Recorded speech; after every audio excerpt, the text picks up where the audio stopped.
नमस्कार दोस्तों, आप सभी का स्वागत है। दोस्तों, इस वीडियो हम लोगों ने अभी तक हम लोगों ने बात कर ली है बैंकिंग के बारे में। मनी और बैंकिंग को हम लोगों ने 3-4 वीडियो में अच्छे से कवर कर लिया है। अगर आप लोगों ने वो वीडियो नहीं देखा हो तो आप लोग प्लेलिस्ट में आप लोगों को मिल जाएगा। आज के वीडियो हम लोग दोस्तों मॉनेटरी पॉलिसी के एक एक टर्म्स को लेके हुए चलेंगे। जो मॉनेटरी पॉलिसी है, मौद्रिक नीति है गवर्नमेंट की, किस प्रकार बैंक रेट क्या होती है, CRR, SLR, हम सबको एक एक पॉइंट को लेते हुए चलेंगे। आज के वीडियो की बात करें तो आज के वीडियो हम लोग दोस्तों 6 टॉपिक लेने वाले हैं, जिसमें हम लोग बैंक रेट क्या होती है, किस आधार पर मापी जाती है, इसके अलावा रेपो रेट है, रिवर्स रेपो रेट है, मार्जिनल स्टैंडिंग फैसिलिटी MSF है, बेस रेट क्या होती है और टेरर रेट क्या होती है, इसके बारे में हम लोग, ये दोस्त बहुत इंपॉर्टेंट टर्म्स होती है, इसे रिलेटेड एग्जाम में क्वेश्चन पूछे भी जा चुके हैं और आने की संभावना भी हम लोग इसमें कॉन्सेप्ट को समझते हुए चलेंगे। तो ठीक है दोस्तों, लेक्चर स्टार्ट करते हैं। सबसे पहले बात आ जाती है बैंक रेट।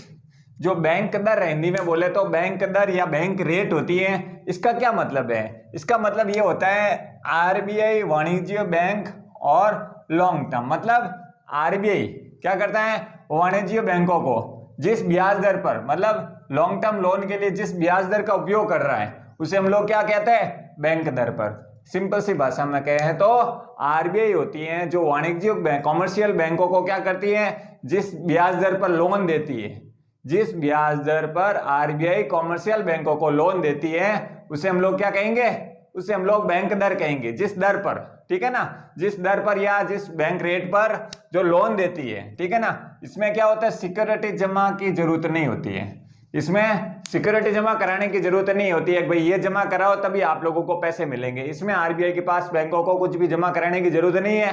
RBI है 3 से 5%, कितना, 3 से 5% के बीच में बैंक की दर क्या हो रही है, जनरली यूज कर रहे हैं अभी तक 3% से 5% के बीच में जो बैंक दर है, जो क्या काम कर रही है, RBI है जो वाणिज्य बैंकों को जो लोन दे रही है उस पर क्या ब्याज दर रख रही है, 3 से 5%। अप्रोक्स कितना है, 3% से 5% के बीच में इसका दायरा है बैंक रेट का, ठीक है ना। तो 3 से 5% आप लोगों को समझ में आ गया होगा। इसका यूज कब किया जाता है, बैंक रेट का यूज कब किया जाता है, इन्फ्लेशन के टाइम, महंगाई को नियंत्रण करने के लिए इसका यूज किया जाता है। समझ गए? तो बैंक रेट आप लोगों को समझ में आ गई होगी। RBI है जो वाणिज्य बैंकों को जिस ब्याज दर पर ऋण देता है या लोन देता है, उसे हम लोग क्या कहेंगे, उसे हम लोग बैंक दर कहेंगे। क्लियर हो गया? बिल्कुल सिंपल सा कॉन्सेप्ट है दोस्तों। अब आगे आ जाते हैं। आज की दूसरी टर्म है वो है रेपो रेट। क्या है, रेपो रेट क्या होती है, reverse repo rate, repo rate. पहले हम लोग रेपो रेट को समझते हैं, फिर रिवर्स रेपो रेट को। ये जो रेपो रेट है शॉर्ट टर्म लोन, मतलब इसका जो रेपो रेट जारी करना है, ये शॉर्ट टर्म लोन के लिए रेपो रेट जारी की जाती है। लगभग 1 से 14 दिन, मतलब कम से कम इसका टाइम निश्चित ना होगा, आप 90 डेज समझ सकते हो। तो मिनिमम आप लोग मान सकते हैं 1 से 14 दिन के लिए या 90 डेज के लिए, ठीक है ना। तो ये क्या, शॉर्ट टर्म लोन के लिए, ठीक है ना। इसके अलावा क्या कह रही है, शॉर्ट टर्म लोन के लिए RBI के पास सिक्योरिटी गिरवी रखकर जो ऋण मिलता है उसको ब्याज दर को क्या कर रहे हैं, शॉर्ट टर्म लोन के लिए क्या हो रहा है, RBI के पास सिक्योरिटी गिरवी रखकर बैंक क्या कर रहे हैं, RBI के पास सिक्योरिटी देता है। RBI क्या है, प्रतिभूतियां, किस हिंदी में क्या बोले, प्रतिभूति। जो सिक्योरिटी जमा बैंक है जो सिक्योरिटी जमा करवाती है RBI में, RBI उस पर जो ब्याज दर दी जाती है उसको क्या कर रहे हैं, रेपो रेट कर रहे हैं, ठीक है ना। तो यहां से समझिए, आप लोगों को पता ये है बैंक, ठीक है ना। अब बैंक क्या करता है, RBI के पास, ये है RBI, ठीक है ना। इसके बैंक है जो RBI के पास क्या दे रहा है, सिक्योरिटी जमा कर, मतलब प्रतिभूति जमा करवा रहा है, ठीक है। सिक्योरिटी जमा करवाई तो RBI अब क्या देगा, RBI इसके बदले में पैसे देगा, किसको, बैंक को। मतलब सीधी भाषा में बैंक है जो RBI के पास सिक्योरिटी जमा करवा रहे हैं और RBI बदले में उसको पैसे दे रहा है, समझ रहे ना। तो इसमें जो बैंकों को फायदा नहीं होता है, क्यों, क्योंकि सिक्योरिटी यहां जमा हो रही है RBI के पास, तो बैंकों को कुछ नहीं, उल्टा लॉस होता है, क्योंकि सिक्योरिटी जमा करवाएगी इतने में, ठीक है। मान लो यहां पर सिक्योरिटी जमा करवा के बैंक ने क्या 100 करोड़ ले लिए, ठीक है। 100 करोड़ लेने के बाद क्या हो रहा है, 100 करोड़ के बाद अब जैसे ही अब वापस जब सिक्योरिटी लेना आएगा तो RBI इसे प्लस मान लो 3 से 5% या 5% मान लो तो 5 करोड़ समझ रहे ना, 5 करोड़ मतलब 105 करोड़ लेकर अपनी इसकी सिक्योरिटी वापस जमा कराएगी। तो यहाँ पर क्या बैंकों को फायदा नहीं हो रहा, क्योंकि बैंक 100 करोड़ ले जा रहे हैं अपनी सिक्योरिटी जमा कराकर, फिर आरबीआई को उसका ब्याज दे रहा है, ठीक है ना। आरबीआई को वो ब्याज दे रहा है तो क्या हो रहा है, आरबीआई वापस अपनी सिक्योरिटी ले जानी होगी तो वो 105 करोड़ देकर आरबीआई से अपनी सिक्योरिटी वापस ले सकती है। समझ रहे हैं ना, वो ले तो 100 करोड़ रहा है लेकिन आरबीआई उस पर ब्याज ले रही है। तो वो क्या है, रेपो रेट होते हैं, बैंक जिस ब्याज दर पर आरबीआई से क्या कर रहे हैं, पैसे ले रही है, ठीक है ना। तो ये आप लोगों को समझ में आ गया होगा। अब इसका एक कॉन्सेप्ट समझते हैं कि यदि रिवर्स रेपो रेट अधिक हो तो मतलब अधिक हो उसका लेवल, अगर रिवर्स रेपो रेट ज्यादा होगी तो इसके क्या फायदे, इसका क्या प्रभाव क्या होगा, इसके जो इफेक्ट होते हैं, जैसे रिवर्स रेपो रेट है क्या है अधिक हो तब क्या होगा, आईआर मतलब इंटरेस्ट रेट, जो ब्याज दर होती है अधिक होगी, ठीक है। इसकी लिक्विडिटी मतलब तरलता है उसमें कमी आएगी, ये ध्यान रखना। अगर रिवर्स रेपो रेट अधिक होगी तो आईआर इंटरेस्ट रेट है जो बढ़ेगा और लिक्विडिटी मतलब तरलता है जो घटेगी, और इससे क्या होगा, इससे लोन महंगा होगा। मतलब महंगाई घटाने के लिए ये स्थिति कारगर होती है। रेपो रेट अगर बढ़ेगा तो महंगाई नियंत्रण में बेनिफिट होगा। तो समझ रहे हैं ना दोस्तों, अगर रेपो रेट बढ़ेगी, क्योंकि इससे रिलेटेड या इस टाइप के सवाल पूछते हैं कि अगर महंगाई बढ़ जाए तो किस पर क्या प्रभाव होगा, इसी टाइप के क्वेश्चन बनते हैं। तो आप समझ गए होंगे, अगर रिवर्स रेपो रेट बढ़ेगी तो इंटरेस्ट रेट बढ़ेगा, लिक्विडिटी घटेगी मतलब तरलता घटेगी, इससे क्या होगा, लोन महंगे होंगे। लोन महंगे होंगे तो क्या होगा, जो महंगाई घटाने के लिए जो मनी सप्लाई हुई है मार्केट में, मनी सप्लाई को वापस खींच लेगी, ठीक है ना। तो मनी पर नियंत्रण होगा, मनी की तरलता में कमी आएगी तो क्या होगा, लोन महंगा होगा और महंगाई घटाने के लिए इसका इस्तेमाल होता है। समझ रहे हैं ना। इसके बाद अगर रेपो रेट है वो कम हो, मतलब रेपो रेट अगर डिक्रीज हो जाए, इस स्थिति में इंटरेस्ट रेट भी डाउन होगा, लिक्विडिटी तरलता बढ़ जाएगी और लोन सस्ता होगा आर्थिक समृद्धि के विकास में। मतलब अगर आर्थिक समृद्धि के विकास से लड़ना होगा तो क्या होगा, रेपो रेट डाउन होगा, तो इससे क्या होगा, मनी की सप्लाई बढ़ेगी। मार्केट में जितनी मनी की सप्लाई बढ़ेगी, आपको पता है उद्योग धंधों में विकास होगा, भारत की जीडीपी में वृद्धि होगी, तो इसका क्या मतलब हुआ, आर्थिक समृद्धि विकास के लिए, जो इकोनॉमिक डेवलपमेंट के लिए कौन सी, रिवर्स रेपो रेट कम होगी तो बेनिफिट होता है। लेकिन महंगे इन्फ्लेशन को अगर घटाना है, इन्फ्लेशन मुद्रास्फीति बढ़ रही है लगातार, क्योंकि उस टाइम तो रिवर्स रेपो रेट ज्यादा रखनी पड़ेगी। और अगर मान लो आर्थिक विकास की ओर ध्यान देकर जीडीपी को बढ़ाने या दूसरी आर्थिक क्रियाओं को, ठीक है ना, लोगों के पास मनी की सप्लाई बढ़ेगी, इससे किससे, रिवर्स रेपो रेट कम होने से। क्लियर हो गया। तो ये आप लोगों को आराम से समझ में आ गया होगा। अब आगे बढ़ते हैं, ये कॉन्सेप्ट है बिल्कुल सिंपल सा है, वीडियो को 2 बार देखेंगे तो आराम से क्लियर हो जाएगा। अब आगे बढ़ते हैं, रिवर्स रेपो रेट क्या है, इसका उल्टा है ये दोस्तों, ये रिवर्स रेपो रेट है पूरा। इसमें देखिए ये है रेपो रेट। अब रिवर्स रेपो रेट में क्या होता है, इसमें जो आरबीआई क्या कर रहा है, आरबीआई सिक्योरिटी जमा करवा रहा है बैंक के पास। रेपो रेट में क्या था, बैंक है जो आरबीआई के पास सिक्योरिटी जमा करा रहा है।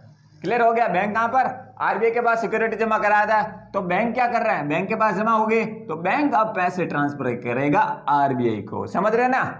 रेपो रेट में हम लोगों ने देखा बैंक है जो आरबीआई के पास सिक्योरिटी जमा करा रहा है, लेकिन रिवर्स रेपो रेट में उल्टा, आरबीआई है जो बैंकों के पास सिक्योरिटी मतलब प्रतिभूतियां जमा करवा के पैसे ले रहा है। ये इसका प्लान होता है दोस्तों, मार्केट में मनी सप्लाई को खींच लेना, ऑब्जर्व कर लेना, जिससे क्या होगा, मनी की जो तरलता, मनी बढ़ा हुआ है, इन्फ्लेशन को भी मैनेजमेंट में ये योगदान दे रहा है। अभी आगे देखते हैं, ये तो आप लोगों को समझ में आ गया होगा। आरबीआई है जो सिक्योरिटी जमा करा रहा है बैंक के पास, बैंक है जो आरबीआई को पैसे दे रहा है। अब मनी की सप्लाई बहुत ज्यादा हो गई है मार्केट में, तो क्या करेगा आरबीआई, इसलिए ऐसा करता है कि सिक्योरिटी जमा करो। और लेकिन इसमें क्या फायदा होता है, बैंक को फायदा होता है। पहले यहां पर आरबीआई को फायदा हो रहा था, ब्याज ले रही थी, जहां पर बैंकों को पैसा दे रहा है, लेकिन बैंक यहां पर सिक्योरिटी जमा कराकर आरबीआई को पैसा दे रहा है। आरबीआई को पैसा दे रहा है तो यहां पर बैंक को ब्याज मिलेगा अपने जमा पर, क्योंकि किसी प्रकार का अपन जमा करवाते हैं बैंक में, उस पर आप लोगों को, अगर आप खुद भी बैंक में जमा कराते हैं, उस पर आप लोगों को ब्याज जरूर मिलता है। तो ये प्रोसेस उल्टा है। रेपो रेट में जिसमें बैंक को फायदा नहीं होता है, आरबीआई का होता है, लेकिन रिवर्स रेपो रेट में बैंक को फायदा होता है। यहाँ पर बैंक पैसे देता है आरबीआई को, जिससे उस पर वापस ब्याज सूद समेत लेता है, ठीक है ना। इसमें बैंक को अपनी जमा पर ब्याज मिलता है। मतलब क्या हुआ, बैंक ने आरबीआई के पास, आरबीआई को पैसे दिए तो वो आरबीआई से इतने टाइम बाद में, एक टाइम फिक्स होता है, उस टाइम के दौरान वो क्या करता है, पैसे वापस मांगता है, जिससे उसको ब्याज समेत लौटाना होता है।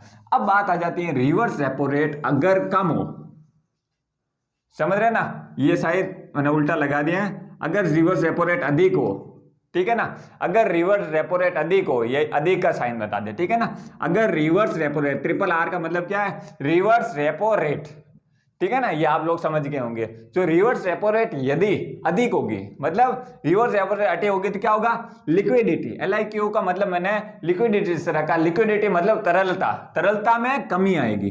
अगर यदि रिवर्स रेपो रेट अधिक होगा, ठीक है ना, रिवर्स रेपो रेट की अधिक होगी तो इससे तरलता में कमी आएगी और इंटरेस्ट रेट में वृद्धि होगी, जो ब्याज दर में वृद्धि होगी, और इससे क्या होगा, फायदा कम होगा दोस्तों। फायदा ऑब्वियसली कम होना ही है, क्योंकि ये ज्यादा होगा तो ऑब्वियसली प्रॉफिट कम होना ही है। लेकिन अगर रिवर्स रेपो रेट कम हो, अगर रिवर्स रेपो रेट में कमी देखी जाए तो क्या होगा, लिक्विडिटी है वो है घटेगी, क्या हुआ, सॉरी, लिक्विडिटी बढ़ेगी, लिक्विडिटी क्या है, बढ़ेगी, और इंटरेस्ट रेट भी बढ़ेगा, और इसमें फायदा ज्यादा होगा दोस्तों। तरलता बढ़ेगी तो सामान्य सप्लाई की मात्रा में भी बढ़े होगी और बेनिफिट भी अधिक होगा। तो ये जो प्रभाव है दोस्तों रिवर्स रेपो रेट का है, तो आप लोग समझ गए होंगे। क्लियर हो गया? तो उम्मीद कर रहा हूं कि आप लोगों को ये अच्छा लगा होगा। अगर वीडियो अच्छा लग रहा है तो प्लीज आप लाइक जरूर करें, शेयर सब्सक्राइब करें, ताकि मैं रेगुलर बेस पर आप लोगों को कौन से सब्जेक्ट की डिमांड है वो भी बता सके कमेंट बॉक्स में। मैं सारी चीजें आप लोगों को बताते हुए चलूंगा। अब बात आ जाती है MSF, marginal standing facility. Marginal standing facility Hindi में मतलब होगा सीमांत स्थायी सुविधा। क्या? सीमांत स्थायी सुविधा, ठीक है ना। MSF मार्जिनल स्टैंडिंग फैसिलिटी, जिसे हम लोग हिंदी में सीमांत स्थायी सुविधा के नाम से जानते हैं। क्लियर हो गया?